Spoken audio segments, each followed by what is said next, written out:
ଆମ ଓଡ଼ିଆ ସାହିତ୍ୟର ଗନ୍ତାଘର ଏତେ ଏତେ ଉଚ୍ଚାଙ୍ଗ ଓ କ୍ଲାସିକ୍ ସ୍ତରୀୟ କାବ୍ୟ କବିତା, ଗଳ୍ପ, ଉପନ୍ୟାସ ଓ ନାଟକ ଇତ୍ୟାଦିରେ ଜାଜୁଲ୍ୟମାନ ଯେ ଗୋଟିଏ ଜୀବଦ୍ଦଶା କେବେ ବି ପର୍ଯ୍ୟାପ୍ତ ନୁହେଁ ସେସବୁକୁ ପାଠ କରିବା ପାଇଁ।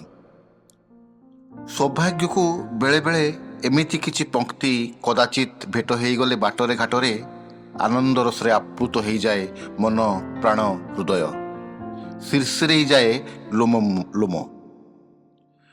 ମଧୁରମ୍ ମଧୁରମ୍ ମଧୁରାଂଶର ଏହି ସଂସ୍କରଣରେ ଏଇଭଳି କେତୋଟି ପଙ୍କ୍ତି, କେତୋଟି ଧାଡ଼ି, କେତୋଟି ପଦ ବିଂଶ ଶତାବ୍ଦୀର କବିତା ସାହିତ୍ୟକୁ ବହୁ ଭାବରେ ରସାପ୍ଲୁତ କରିଥିବା କବି ମଦନ ମୋହନ ମିଶ୍ରଙ୍କ ଏକ କବିତା ଶିଳ୍ପୀ କହୁଛିରୁ ଏଇ ପଙ୍କ୍ତିଟି। କୋଣାର୍କର ଅଶ୍ଵ କହୁଛି ଜୀବନେ ହୁଅରେ ବେଗବାନ, କୋଣାର୍କର ହସ୍ତି କହୁଛି ଶୌର୍ଯ୍ୟ ହୁଅରେ ବଳିଆନ, କୋଣାର୍କର ସୂର୍ଯ୍ୟ କହେ ଆଲୋକେ ହୁଅରେ ତେଜିଆନ, କୋଣାର୍କର ଶିଳା ଅଙ୍ଗରୁ କଳାବତୀ କହେ ପ୍ରଗତିରେ ହୁଅ ମହିଆନ, ପ୍ରଗତିରେ ହୁଅ ମହିଆନ। କବିତା ଶିଳ୍ପୀ କହୁଛି, କବି ମଦନ ମୋହନ ମିଶ୍ର।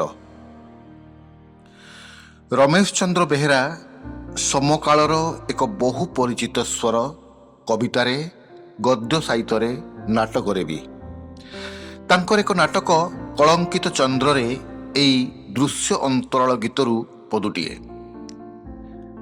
ଆସେ ଦୁଃଖ ପରେ ସୁଖ, ସୁଖ ପରେ ପୁଣି ଦୁଃଖ, ହସେ ଯିଏ ଆଜି ସିଏ କାନ୍ଦେ ପୁଣି କାଲି ଦେଖ, ଏ ପାଖରେ ଅନ୍ଧକାର ସେ ପାଖେ ଜଳେ ଆଲୁଅ, ଜୀବନଟା ସାରା ଖାଲି ଅଭିନୟ ଅଭିନୟ, ଜୀବନଟା ସାରା ଖାଲି ଅଭିନୟ ଅଭିନୟ।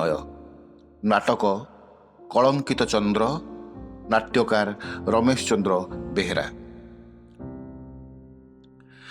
ଆମ ସମୟର ଜଣେ ବହୁ ପଠିତ ଔପନ୍ୟାସିକ ଭାବରେ ଜଣାଶୁଣା ତରୁଣକାନ୍ତି ମିଶ୍ର। ତାଙ୍କର ଗୋଟିଏ ବହୁ ଚର୍ଚ୍ଚିତ ଉପନ୍ୟାସରୁ ଏଇ କେତୋଟି ଧାଡ଼ି। ନାଚୁ ନାଚୁ ଥକି ଯାଇଥିଲା ଆମ୍ପା, ଏ ବସତିର ସବୁଠାରୁ ପୁରୁଖା ମାତବର ଲୋକଟି, ଏ ଗାଁର ପେଦା।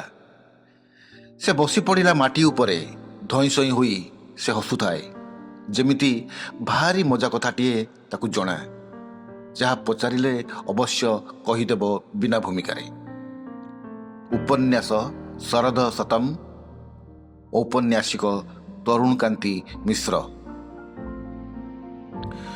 ସୁସ୍ମିତା ବାଗ୍ଚି ଜଣେ ଗଦ୍ୟ ଲେଖକ ଭାବରେ ବହୁ ପଠିତ ଓ ପ୍ରତିଷ୍ଠିତ ବି। ତାଙ୍କର ଏକ ଉପନ୍ୟାସ ଆସ ଫେରିଯିବାରୁ ଏଇ ପଙ୍କ୍ତିଟି। ବଟ ଚାଲିଗଲା, ସେଇ ଚାଲି ଯାଉଥିବା ମଣିଷଟିକୁ ଦେଖୁ ଦେଖୁ ଗୋପାଳର ମନ ଖରାପ ହେଇଗଲା। କାହିଁକି ତାକୁ ଏମିତି ଦୂରେଇ ଦୂରେଇ ରଖେ ବାପା? ଆଗରୁ ତ ସେ ଏମିତି ନଥିଲା। ମା ସାଙ୍ଗରେ ଯେତେ କଜିଆ କରୁନା କାହିଁକି ପୁଅକୁ ମୁଣ୍ଡରେ ବସଉଥିଲା, କାନ୍ଧରେ ବସାଇ ବୁଲଉଥିଲା, ମାଆକୁ ଲୁଚେଇ ଗୁଡ଼ିଆ ଦୋକାନରୁ କେତେ ଜିନିଷ କିଣି ଦେଉଥିଲା। ହଠାତ୍ କରି ସେ ଏତେ ବଦଳିଗଲା କେମିତି? ଏବେ ଗୋପାଳର ଦରମା ଟଙ୍କାରୁ ଟଙ୍କାଟିଏ ବି ତା ହାତକୁ ଦିଏନି ସେ। ଉପନ୍ୟାସ ଆସ ଫେରିଯିବା, ଔପନ୍ୟାସିକ ସୁସ୍ମିତା ବାଗ୍ଚି। ଗାଳ୍ପିକ ଭାବରେ ଏକ ସୁପରିଚିତ ସଫଳ ନାମ ଦେବପ୍ରସାଦ ଦାସ। ତାଙ୍କର ଏକ ଗଳ୍ପ ଦଙ୍ଗାରୁ ଏଇ କେତୋଟି ଧାଡ଼ି। କାହା ହାତରେ ଛୁରୀ, କାହା ହାତରେ ତ୍ରିଶୂଳ, କେହି ଭୁଜାଲି ଧରିଛି ତ ଆଉ କେହି ଦିଆସିଲି, କେଉଁଠି ନିଆଁ ତ କେଉଁଠି ରକ୍ତ, କେଉଁଠି ଚିତ୍କାର ତ ଆଉ କେଉଁଠାରେ କରୁଣ ବିକଳ କାନ୍ଦ, ଏଠି ସେଠି ମୃତଦେହ ସଡ଼କ ଉପରେ, ଆଉ କଳା ଲାଲ ରକ୍ତ, ଚାରିଆଡ଼େ ମାଛି ଭଣ ଭଣ, ବାରୁଦ ଓ ଅଙ୍ଗାର, ବିଭୀଷିକା ଓ ଧୂଆଁ, ରକ୍ତପାତ ଭିତରେ କିନ୍ତୁ ତଥାକଥିତ ଈଶ୍ୱରମାନଙ୍କର ଜୟଗାନ। ଈଶ୍ୱର ହିଁ ବର୍ବରତାର ଯଥାର୍ଥତା, ଲୁଙ୍ଗି ଓ ଧୋତି ମଧ୍ୟ ଅସହିଷ୍ଣୁତାର ପ୍ରତୀକ। ଗଳ୍ପ ଦଙ୍ଗା, ଗାଳ୍ପିକ ଦେବପ୍ରସାଦ ଦାସ। ସେମିତି ଏହି ସୁଲେଖକ ବିଭୂତି ଭୂଷଣ ପ୍ରଧାନଙ୍କର ଗୋଟିଏ ଉପନ୍ୟାସ ଥେତ୍। ପାରାବୁଡ଼ା ନଈରେ ପୋଲ ହେଉଛି, ଖଜୁରୀ ଡିହା ବିରିଜି ଭଳିଆ। ସେଠି ବି କାଳେ ଖୁମ୍ବ ଉଠି ପାରୁନି। ଶୁଆ ଯୋଡ଼ି ନଈରେ ସିନା ନଈ ମଝିରେ ପାଣି, ପାରାବୁଡ଼ା ନଈରେ ବର୍ଷ ସାରା ହାରାହାରି ସୁଅ। ସରକାର ଘର ସେଠିକି ପୋଲ ଗଢ଼ିବେ, ସାଇବାଣୀକି ଡକେଇଥିବେ କି? ସାଇବାଣୀ କ'ଣ ଆଉ ସେ ଆଗ ଚେହେରା ଥିବ? ଫୁନ୍ଥା ଦିକଡ଼େ ବାଳ ଗୋଟା ଗୋଟା ପାଚିବଣି। ଉପନ୍ୟାସ ଧେତ୍। ଔପନ୍ୟାସିକ ବିଭୂତିଭୂଷଣ ପ୍ରଧାନ। ଚିରଶ୍ରୀ ଇନ୍ଦ୍ର ସିଂ ବର୍ତ୍ତମାନ ସମୟର ଏକ ସଫଳ ବୁଣାକାର ଗଦ୍ୟ ସାହିତ୍ୟରେ। ତାଙ୍କର ଗୋଟିଏ ଚର୍ଚ୍ଚିତ ଗଳ୍ପରୁ ଏଇ କେତୋଟି ଧାଡ଼ି। କାଲୁଆ ଲାଗୁଥିବା ହାତକୁ ଘାସୁଆ ମାଟି ଉପରେ ଭରା ଦେଇ ସନାତନ ଉଠି ବସିଲା। କେବଳ ହାତର ଆଙ୍ଗୁଳି ସବୁ ଦରଜ ଲାଗୁନାହିଁ, ଆଣ୍ଠୁର ମଞ୍ଜ ବି କଟମଟ ଡାକୁଛି। ଦୌଡ଼ି ଯିବାକୁ ମନ ଡାକିଲେ ବି ଗୋଡ଼ ହାତ ଯଦି ବୋଲ ନ ମାନିବ, ତାହେଲେ ଜଣେ କରିବ କ'ଣ? ଗୌରୀଗଡ଼ାରେ ଏବେ ଲୋକ ଥାଟପଟାଳ ଭାଙ୍ଗୁଥିବେ। ଗହଳି ଭିତରେ ପୁଣି ବିସର୍ଜନ ଦେଖିବା ଅସମ୍ଭବ ବ୍ୟାପାର। ଗଳ୍ପର ନାମ ନାଭିସୂତ୍ର, ଗାଳ୍ପିକା ଚିରଶ୍ରୀ ଇନ୍ଦ୍ର ସିଂ। ସାମାଜିକ ପ୍ରତିବଦ୍ଧତାର ସ୍ୱରରେ ସ୍ପର୍ଦ୍ଧିତ ତାଙ୍କ କବିତାମାନଙ୍କର ଆତ୍ମା କବି ପ୍ରଣତୀ ବେହେରା। ଏଇଭଳି ଏକ କବିତା ଆଢ଼ୁଆଳ। ଗରମା ଗରମ କପେ ଚାହାର ସ୍ଫୁର୍ତ୍ତି ନେଇ ହୁଏତ ସକାଳ ଆସିବ ଧାଡ଼ି ପହଣ୍ଡିରେ। ଗରମା ଗରମ କପେ ଚାହାର ସ୍ଫୁର୍ତ୍ତି ନେଇ ହୁଏତ ସକାଳ ଆସିବ ଧାଡ଼ି ପହଣ୍ଡିରେ, ଚିରାଚରିତ ଖବରମାନଙ୍କ ସହ। ରାତାରାତି ପତାକାର ରଙ୍ଗ ବଦଳେଇ ଛଦ୍ମ ଆନୁଗତ୍ୟରେ ନଈ ପଡ଼ୁଥିବା କିଛି ଶ୍ୱେତାମ୍ବର ମାତିଥିବେ କାୟାବଦଳ ଉତ୍ସବରେ, କିଛି ଶ୍ୱେତାମ୍ବର ମାତିଥିବେ କାୟାବଦଳ ଉତ୍ସବରେ। ଗରମା ଗରମ କପେ ଚାହାର ସ୍ଫୁର୍ତ୍ତି ନେଇ ହୁଏତ ସକାଳ ଆସିବ ଧାଡ଼ି ପହଣ୍ଡିରେ, ଚିରାଚରିତ ଖବରମାନଙ୍କ ସହ। କବିତା ଆଢ଼ୁଆଳ, କବି ପ୍ରଣତୀ ବେହେରା। ଅମରେଶ ବିଶ୍ୱାଳ ଚମତ୍କାର ଗଳ୍ପ ଲେଖନ୍ତି। କବିତାରେ ବି କମ୍ ନୁହେଁ ତାଙ୍କର ଚମତ୍କାରିତା। ଏଇଭଳି ଏକ ଚମତ୍କାର ପଦ କବିତାର। ଦିନେ କୌଣସି ଏକ ବରଗଛ ତଳେ ଆମେ ବସିଥିଲେ ପାଖାପାଖି, କଥା ହେଇଥିଲେ।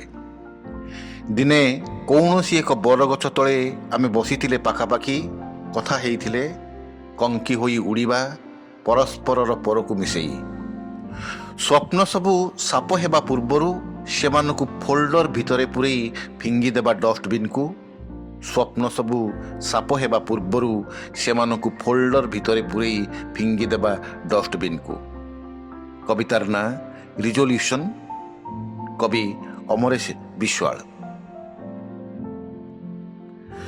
ବର୍ତ୍ତମାନ ସମୟର ଏକ ଯୁବସୁଲଭ ସ୍ୱର ପବିତ୍ର ମୋହନଙ୍କର।